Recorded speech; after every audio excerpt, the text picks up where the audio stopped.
Hey everybody, James Hudson here, and I wanted to do a video on and talk through why this campaign is Kickstarter only. Now, this is a big change for us. This is something we've never done before, and it has its specific reasons for this specific project.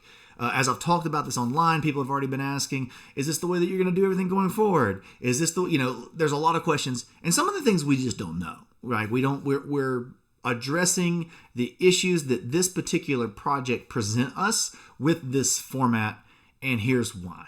So firstly, I just want to say it's not a FOMO trap to try to get people to back right away. That's not what this is for. Bloodstone is a very expensive game, and making a retail version of it just doesn't work for this game. One, as a creator, I don't have a vision for what that retail version would look like, because we're making this game in the way that we envision it, with the miniatures, with the art, with the boards, with with the custom dice, with the washed minis, all the things that we're trying to do for this game. It kind of builds that level, right? One of the biggest reasons, and will be the next kind of like check reason 2, right, is that expensive games like this are not well supported at the distro, wholesale, and retail levels, and here's why. This isn't James throwing shade or anything like that. It's just business. It's just cash flow. It's just the other side of the business that makes this part really hard. And so expensive games, if we did release a retail version, right, would still probably be $100 plus MSRP. And those games aren't supported well. And here's why. At the distro level, it's a lot of risk. At the retailer level, at your individual stores, it ties up a lot of their cash. So they don't like expensive games for that reason. It's a lot of risk, and I can't tell them how to run their business, and just like I hope they don't try to tell me how to run our business. So it's not about being mad or pushing anybody out.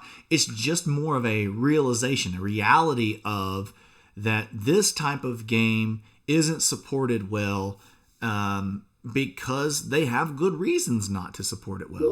And so, it didn't make sense. Like, why make a version of the game that we print thousands of copies for that we don't sell? That just doesn't make sense.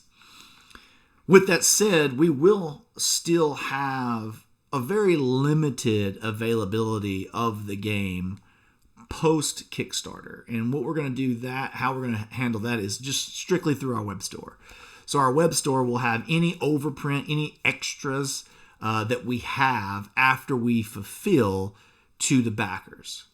And so that, I don't have a certain amount. We don't have a certain amount in mind. And once that availability is gone, it'll probably be gone, because the problem when you go to print is that you have to have a minimum MOQ, a minimum order quantity. And before, if you try to do too small of a run, it becomes very expensive. And so, we probably won't have another print run just onto the web store. I don't know. I can't predict the future. Maybe the game's incredibly needed and wanted after it comes out, and people have to have it, and it's worth us printing a print run just to put on our web store. But that's the only place you would get it. And it will be more expensive on the web store. So you're going to get it first at the Kickstarter, and you're going to get the best deal on it through the Kickstarter. So anything that we sell afterwards is going to have a markup that will be higher. So, our Kickstarter backers are being the best. You support us first, so you deserve the best deal. I feel like that's just the way it should be. With all that said, we still have a retailer pledge. So retailers, your friendly local gaming store, will be able to get up to 12 copies. We do our retailer pledge in 6 or 12 units, so they'll be able to get up to 12 units of the game, and through the Kickstarter. So it's not that we're not boxing out retailers at all. It's if they want to get these deluxe Kickstarter only versions, they can do that through the campaign.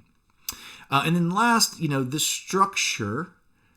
It really does free us up to present to you the best game, right up front. We're not really doing stretch goals because they're not needed. We can put the game together and say, here's where you get it, so get it, right? And now that doesn't mean that we don't have our daily narrative reveal system set up, and there's still some things that we'd like to add to the game that we don't know if we can until we see what the volume and the demand for the game is. And so in true stretch goal fashion, there maybe are some things that we get to unlock and get to add to the game if the volume of games are there.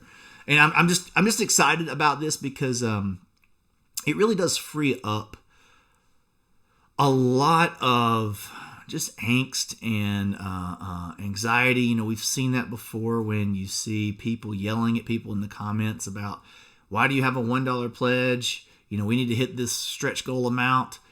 If you would go ahead and convert your $1 to the full pledge, then we would already be there. And that's not what our Kickstarters are about. That's not what we want in the comment section.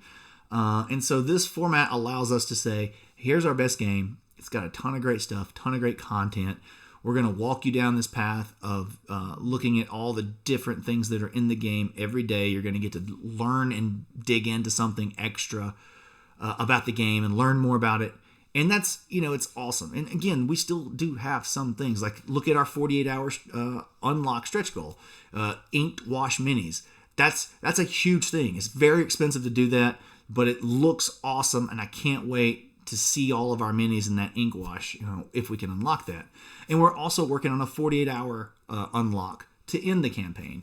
So we're building in some of the same things, but just I feel like in a fashion, because of this format, because of the way that we're presenting it, it just helps. It just makes it easier. So I hope that makes sense.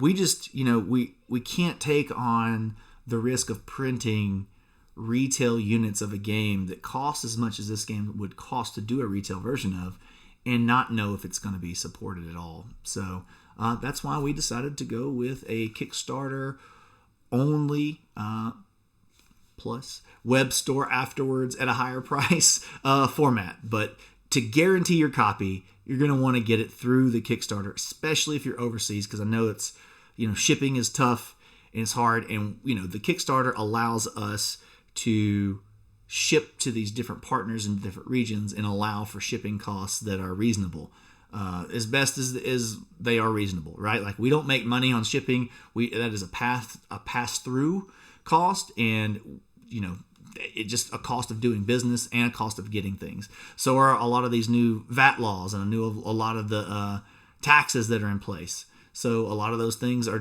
they are what they are, and that's what they cost. And so, but that web store, it's based in the U.S. So if you try to get it later, then we'll be shipping from the U.S. and those costs are going to be obviously different. So thank y'all for watching. I hope that explains everything. If you have any more questions, obviously just throw them into the comment section.